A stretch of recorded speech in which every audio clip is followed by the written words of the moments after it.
Let's talk to James Price, former government advisor. James, very good morning to you.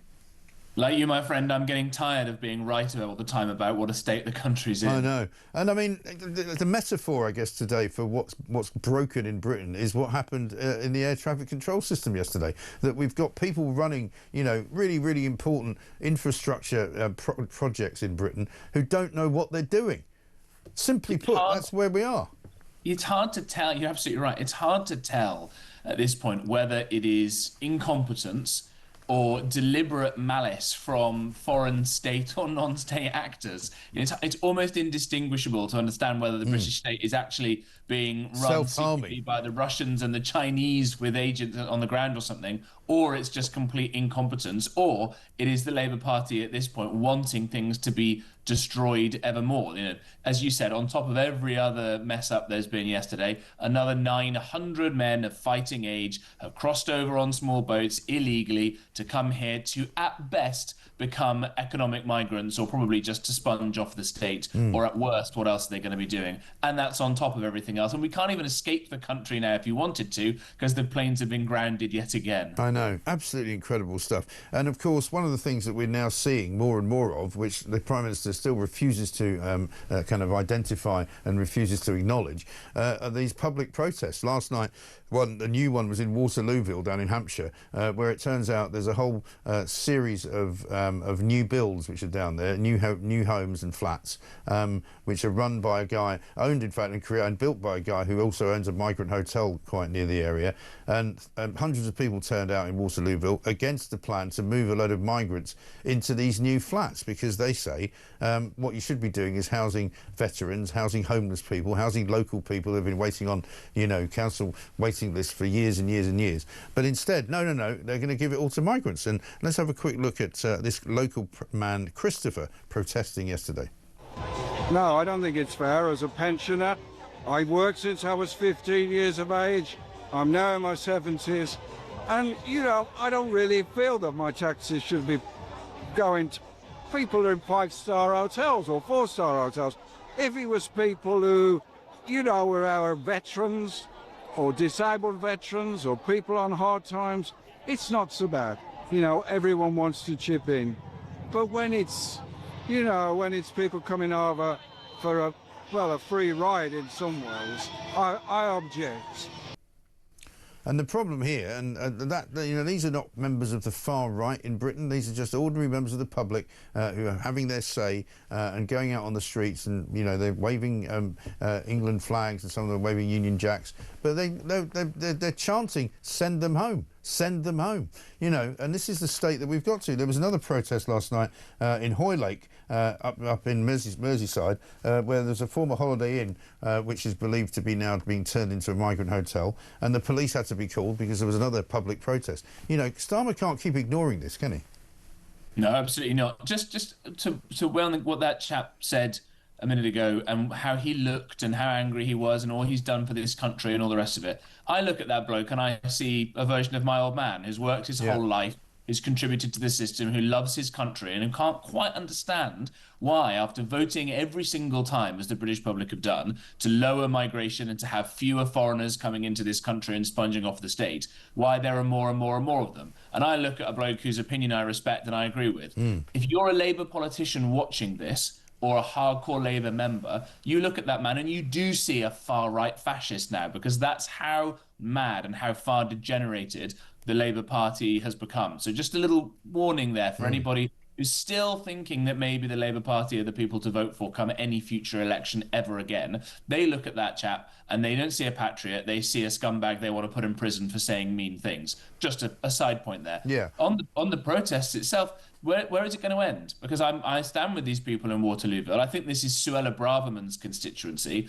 And actually, interestingly, she came out on Twitter or whatever it's called these days and said, "I'm proud of these people and I stand with them. No arrests, no violent attacks, just decent patriotic people expressing their right to protest." And that itself is an interesting shift, that you're now seeing mainstream politicians starting to stand with these people. And why not? Because they don't want these dodgy, dangerous fighting age men who we know are sniffing around primary schools. Police having to say, listen, in this country, we don't go up and just touch women willy-nilly, or whatever the weak way the police are trying to say this stuff. Yeah. Well, if they get moved out of Waterlooville here, the way they got moved out of Epping, the way they got moved out of the Britannia and Canary Wharf, they're just going to go to some other community, and they're going to be ferried around and around and around like a kind of pinball machine. All the meanwhile, more and more people are coming, and the Labour Party are not getting to grips with it. The only way they get to grips with it, in their mind, is they just say to these people, yes, your asylum claim is definitely valid. You definitely look gay to me, if that's what they've claimed to do, or whatever it is that they're claiming that they're fleeing from persecution, when we know that these people are fibbing about this and have been trained to fib by dodgy lefty charities. They'll just give them a home, they'll give them eventually a passport and expect that they'll vote Labour for the rest of their lives. Their actions haven't changed, their behaviours, their kind of cultural third worldism won't have changed. It's just they'll be living in a house paid for that's next door to you, or pretending that there's a child and going to your school and then going around and committing crimes. We know that so many of them do more than the British people. Well, we saw this week... The only way for it to end is to send them back. Yeah, I mean, we saw this week an insight into the way that these migrant hotels operate. We had some footage from inside, I don't know if you saw, inside the Copthorne Hotel in Crawley in West Sussex, which is sort of just on the outskirts of Gatwick Airport, pretty much. And a very nice luxury 5-star hotel, 3 square meals a day that they get, all provided for them for free. A look through some of the rooms that they had. They've all got laptops, they've got PlayStations, they've got ashtrays, they've got weed grinders. The obviously evidence that they're smoking pot, right, in these hotels. Loads of designer gear as well, some of which may have been shoplifted, some of which may have been bought. They come and go as they please. If you put them into a house, right, and say, okay, we're going to move you out of a hotel, in order to provide them with the same standard of living, you'd have to pay them loads of money so that they could buy all that stuff for themselves. But obviously, we're not going to do that, so how is it even going to work?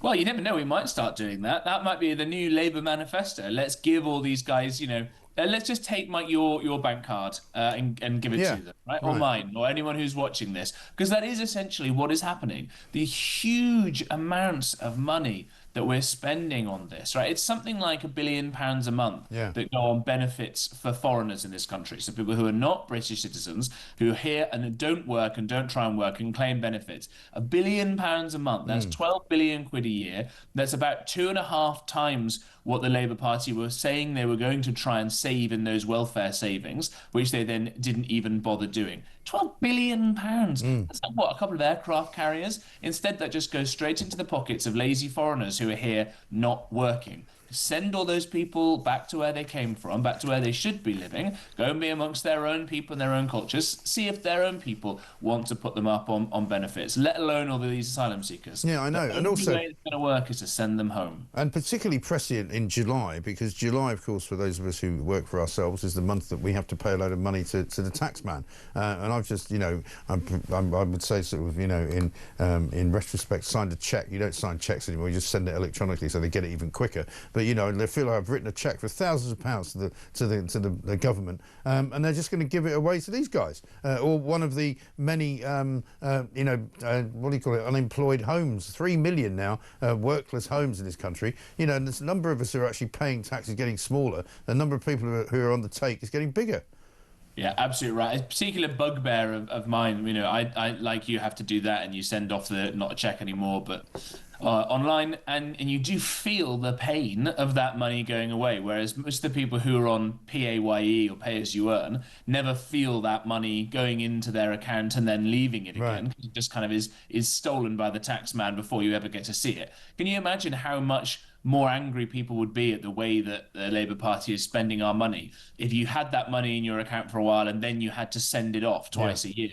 You'd really then, I think, like they do in America, which is what they have to do, you'd really be a lot more pro low taxes and lower spending if you could feel that. I think that would be an interesting way for us to reconnect with, even though it would be more efficient, to reconnect with how wasteful things are. And people who are watching the live stream and seeing all these chaps coming in off the small dinghies, if you are paying a self-assessment bill this week, or even you get your pay slip and have a look, see how much tax is going out, just remember that a huge amount of that money is going to these people who are fighting age men who've crossed over here illegally to do God knows what.